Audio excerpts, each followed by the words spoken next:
Hello guys, welcome back to our channel Rashar Bala Edu. Tamil Nadu government arts and science காலேஜஸில் first year students நிறைய பேர் காலேஜில் சேர்ந்துட்டாங்க UG admission. So அவங்க join பண்ணாத ஸ்டூடெண்ட்ஸ் இப்போ வெரண்டா கவுன்சிலிங் எப்போ நடக்கும் அப்படிங்கிறதுக்காக வெயிட் பண்ணிட்டு இருக்காங்க.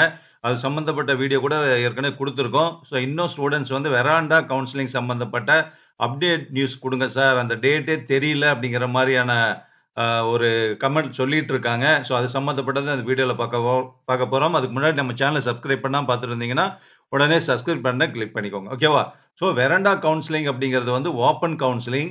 ஸோ இதை ஏற்கனவே நான் சொல்லியிருந்தேன். அதாவது இதுக்கு முன்னாடி நடந்த first round, second round, third counselling வரைக்கும் நடந்தும் ஏதாவது சீட்ஸ் இருந்ததுன்னா அல்லது ஜாயின் பண்ண ஸ்டூடெண்ட்ஸ் டிசி வாங்கிட்டு ஏதாவது வெளியே போயிருந்தா அந்த வேக்கண்ட்டுக்கும் இப்போ அடிஷனல் சீட்ஸுக்கு கவர்மெண்ட் ஆர்டர் கொடுத்துட்டாங்க. ஸோ அதாவது காலேஜ் விருப்பப்பட்டதுன்னா 20% வரைக்கும் அடிஷனல் ஷீட் அந்தந்த யூனிவர்சிட்டிலேருந்து பர்மிஷன் வாங்கி கூடுதல் மாணவர் சேர்க்கை பண்ணிக்கலாம் அப்படின்னு சொல்லியிருக்காங்க. ஸோ காலேஜஸ் எல்லாமே அந்தந்த யூனிவர்சிட்டிஸுக்கு லெட்டர் போட்டிருக்காங்க. ஆனால் எல்லா காலேஜும் போட்டிருக்காங்களாங்கிறத சொல்ல முடியாது. ஸோ மேக்சிமம் பார்த்தீங்கன்னா நல்ல டிமாண்டா இருக்கக்கூடிய காலேஜஸ் அவங்களுடைய டிமாண்டா இருக்கிற கோர்ஸுக்கு அப்ளை பண்ணி வாங்குவாங்க. அதே நேரத்தில் புதிய காலேஜ் புதுசாக ஆரம்பிக்கப்பட்ட இந்த வருஷம் ஆரம்பிச்ச ஒரு 20 காலேஜும் அல்லது அதுக்கு முன்னாடி ஆரம்பிச்ச கொஞ்சம் புது காலேஜும் அடிஷனல் சீட்ஸ் போடுறதுக்கான வாய்ப்பு கம்மி தான். ஏன்னா அவங்க இருக்கிற சீட்ஸ் ஃபுல்லாக ஃபுல் பண்ணிடுவாங்க. அதனால அடிஷனல் சீட்ஸ் இனி வர ஆண்டுகள் அந்த கல்லூரிகள் போறதுக்கான வாய்ப்பு இருக்கு. ஆனா வெரண்டா கவுன்சிலிங்க்கு சில காலேஜஸ்க்கு வெரண்டா கவுன்சிலிங் கம்யூனிகேஷன் வந்துருச்சுன்னு சொல்றாங்க. ஸ்டூடெண்ட்ஸே கமெண்ட்ல சொல்லியிருக்காங்க, சார் எங்களுக்கு இந்த டேட்ல வெரண்டா கவுன்சிலிங் வர சொல்லியிருக்காங்க அப்படிங்கிற மாதிரி. ஆனா நிறைய காலேஜஸ்க்கு இன்னும் வரல. ஏன்னா அந்த யூனிவர்சிட்டிக்கு அப்ளை பண்ணதுல பர்மிஷன் லெட்டர் வர்றதுக்காக வெயிட் பண்ணிட்டு இருக்காங்க. அதனால வெரண்டா கவுன்சிலிங்காக அட்டன் பண்ணலாம்னு வெயிட் பண்ற ஸ்டூடெண்ட்ஸ் கொஞ்சம் காத்து இருக்கலாம். ஏன்னா இன்னும் பர்மிஷனுக்காக தான் அந்த காலேஜஸ் வெயிட் பண்றாங்க. அட் த சேம் டைம் நம்ம ஃபர்ஸ்ட் கவுன்சிலிங் ஸ்டார்ட் பண்ண டேட் சொன்ன மாதிரி வெரண்டா கவுன்சிலிங்க்கு இந்த டேட்ல தான் ஆரம்பிக்க போறாங்கிறத காமன் இன்ஸ்ட்ரக்ஷன் கிடையவே கிடையாது. நல்லா புரிஞ்சுக்கோங்க. நீங்க எந்த காலேஜுக்கு அப்ளை பண்ணியிருக்கீங்களோ அந்த காலேஜ்ல இருந்து வெரண்டா கவுன்சிலிங் வர சொல்லி உங்களுக்கு செப்பரேட்டா காலோ மெசேஜோ அல்லது இமெயிலோ வரும். அதே நேரத்தில் அந்தந்த காலேஜ் அந்த லோக்கல் நியூஸ் பேப்பர்ஸ் எல்லாம் அட்வர்டைஸ்மெண்ட் கொடுப்பாங்க.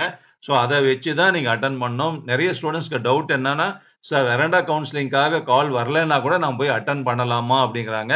ஸோ கால் வந்ததுன்னா கண்டிப்பாக அட்டன் பண்ணிடுங்க. ஆனால் நீங்கள் இன்னும் வர சொல்லி உங்களுக்கு மெசேஜோ காலோ இமெயிலோ வரலனாலும் தாராளமாக இதான் லாஸ்ட். நீங்கள் டைரெக்டாக காலேஜுக்கு போங்க. அங்கே ஒரு வாய்ப்பு கொடுத்தா நீங்கள் வரலனாலும் சரி, ஸ்டூடெண்ட்ஸ் கம்மியாக இருக்கிறப்ப நீங்கள் இல்லீங்கல் அட்டன் பண்ணுங்கிற மாதிரி காலேஜில் பர்மிஷன் கொடுக்கலாம். அப்படி கொடுத்தாங்கன்னா நீங்கள் அட்டன் பண்ணலாம். உங்களுக்கு கிடைக்கிறதுக்கான வாய்ப்பு இருந்ததுன்னா தாராளமாக ஜாயின் பண்ணிக்கலாம். அதனால இந்த வருஷம் வெரண்டா கவுன்சிலிங் மட்டும்தான் இனிமே பெண்டிங் இருக்கு. அதனால வெரண்டா கவுன்சிலிங் அடிஷனல் ஷீட்டோட சேர்ந்து நடக்கிறப்ப கண்டிப்பா கால் வந்துச்சுன்னா மிஸ் பண்ணாம அட்டன் பண்ணுங்க. என்ன ஜாயின் பண்ணாத ஸ்டூடெண்ட்ஸ். ஆனா நிறைய ஸ்டூடெண்ட்ஸ் சொல்லி இருந்தாங்க, சார் இதுக்கு மேல பொறுமை இல்லை, நான் பிரைவேட் காலேஜ்ல ஜாயின் பண்ணிட்டேன் அப்படின்னு சொல்லிட்டு. எல்லாமே ஒண்ணுதான். பிரைவேட் காலேஜ்ல ஜாயின் பண்ணாலும் அது நமக்கு ஒரு தப்பு இல்லை. ஃபீஸ்க்கு பே பண்றதுக்கு உங்களுக்கு முடியும் அப்படின்னா தாராளமாக ஜாயின் பண்ணலாம்.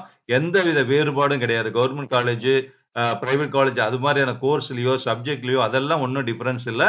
நமக்கு இந்த ஃபீஸ் ஸ்ட்ரக்சர் மட்டும்தான் நமக்கு இப்போ கவர்மெண்ட் காலேஜில் ஃபீஸ் ரொம்ப கம்மியாக இருக்கும், பிரைவேட் காலேஜில் அதிகமாக இருக்கும். அதான் வித்தியாசம். ஸோ வெரண்டா கவுன்சிலிங்க்கு காத்திருக்கும் மாணவர்களுக்கு இந்த தகவல் தான். ஸோ அந்தந்த காலேஜ் இருந்து செப்பரேட்டாக தான் உங்களுக்கு மெசேஜோ காலோ வரும். மற்றபடி லோக்கல் பேப்பரில் அட்வர்டைஸ்மெண்ட் கொடுப்பாங்க. அதை வச்சுட்டு நீங்கள் அப்ளை பண்ண காலேஜில் அட்டன் பண்ணலாம். ஓகேவா? Thank you very much.